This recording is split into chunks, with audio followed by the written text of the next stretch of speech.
మున్సిపల్లో చెత్త సేకరణ ప్రైవేట్ పరం చేస్తే సహించేది లేదు, కౌన్సిలర్ సత్యలక్ష్మి యాదగిరి. గజ్వేల్ చెత్త సేకరణపై రాజకీయాలు చేయొద్దని ప్రైవేట్ వాహనాలను ఏర్పాటు చేసి చెత్త సేకరణ చేపడితే పెద్ద ఎత్తున ఆందోళన కార్యక్రమాలు చేపడతామని కాంగ్రెస్ కౌన్సిలర్ నాయిని సత్యలక్ష్మి యాదగిరి అన్నారు.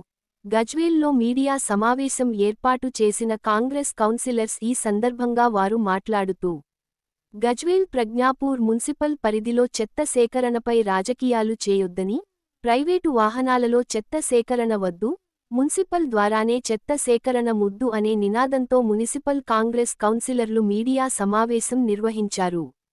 ఈ సందర్భంగా వారు మాట్లాడుతూ, మున్సిపల్ పరిధిలో చెత్త సేకరణను చెత్త రాజకీయాలకి పాల్పడవద్దని, మున్సిపల్ ఏర్పడిన తర్వాత గడిచిన 3 నెలల కాలంలోనే చెత్త సేకరణ చెత్త బండ్లను ప్రైవేటీకరణ చేయడం పద్ధతి సరైనది కాదని, మున్సిపల్ ప్రజల నుండి నల్ల బిల్లుల ద్వారా ఇంటి పన్నుల మున్సిపల్ కమిషనర్కు డబ్బులను చెల్లించడం జరుగుతుంది అని, ప్రైవేట్ వాహనాలను ఏర్పాటు చేసి చెత్త సేకరణ చేపడితే పెద్ద ఎత్తున ఆందోళన కార్యక్రమాలు చేపడతామని, ప్రైవేట్ చెత్త సేకరణ బండ్లను మున్సిపల్లో తిరగనివ్వమని హెచ్చరించారు. ఈ కార్యక్రమంలో కాంగ్రెస్ కౌన్సిలర్స్ గుంటుకు లక్ష్మీ శ్రీనివాస్, నక్క సంతోషి రాములు గౌడ్, రమేష్ ఉపేందర్ రెడ్డి, నరసింహారెడ్డి నాయకులు షరీఫ్ తదితరులు పాల్గొన్నారు. నమస్కారాలు. ఏంటంటే ఇప్పుడు మొన్న బడ్జెట్ విషయంలో బడ్జెట్ మీటింగ్ జరిగింది. ఆ మీటింగ్లో కూడా మేము 7 మంది కౌన్సిలర్లను కూడా మేము అందరం వద్దని చెప్పినాం. ఎందుకంటే మాకు ప్రైవేటీకరణ అనేదే వద్దు, మాకు ఏదైతే గవర్నమెంట్ వెహికల్ ఉందో అదే కావాలి. ఆ బండ్లను ఎప్పుడైనా రిపేర్ ఉందంటే రిపేర్ చేయించైనా మాకు ప్రైవేట్ బండ్లు కావాలని చెప్పడం జరిగింది. అట్లా చెప్పడం జరిగినా కూడా మేము అందరం 7 మంది కౌన్సిలర్ ఆమోదించకుండానే మాకు తెలియకుండా ప్రైవేట్ బండ్లను పంపించి మరి డబ్బులు వసూలు చేయడం అనేది మాకు ఇంతవరకు కూడా తెలియదు.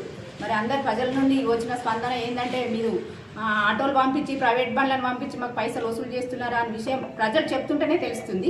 ఎందుకంటే మరి ఈ అందరూ ఏమంటున్నారంటే కాంగ్రెస్ వాళ్ళు కూడా అందరూ సైలెంట్ అయిపోయారు, వాళ్ళు మీరు కుమ్మకైనా అనే విషయం మాట్లాడుతున్నారు. మేము ఏ దానికి కూడా కుమ్మక్ కాలే, దాంట్లో ఎప్పుడు రాజపడే విషయం కాదు, ఎందుకంటే ప్రజలకు ఉపయోగపడేది.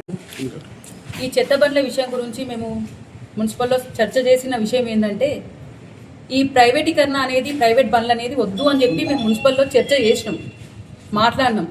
దానికి అందరూ కూడా ఆమోదించింది ఏంటంటే ఓన్లీ రోడ్డు మీద కమర్షియల్ ఏరియాలలో వస్తాయి మట్టుకు అని చెప్పారు.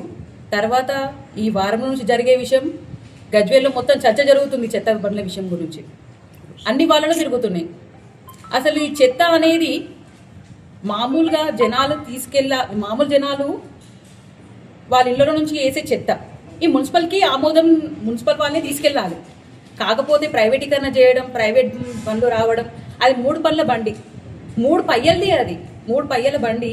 అది ఒక 10 ఇళ్లకు చెత్త సేకరించగానే అది మళ్ళీ తిరగడం, రోజంతా తిరుగుతుంది అన్న విషయం అందరికి కనిపిస్తుంది. కాకపోతే చెత్త అనేది ఎక్కడ కంప్లీట్గా పోవట్లేదు. మాకు ఈ చెత్త బండ్లు అనేది వద్దు అని చెప్తున్నాం, ఇప్పుడు కూడా వద్దు అని చెప్తున్నాం. మీ పాత్రికేయుల మిత్రులందరికీ ఒకటే విన్నపం, మాకు మున్సిపల్ బండ్లే కావాలి, మున్సిపల్ బండ్లే ముద్దు, ఈ చెత్త ప్రైవేటీకరణ బండ్లు వద్దు. మళ్ళీ తర్వాత ఇంకో విషయం, చెత్త బుట్టలు ప్రతి ఒక్క ఇంటికి 2 చెత్త బుట్టలు ఇస్తామని చెప్పారు. కాకపోతే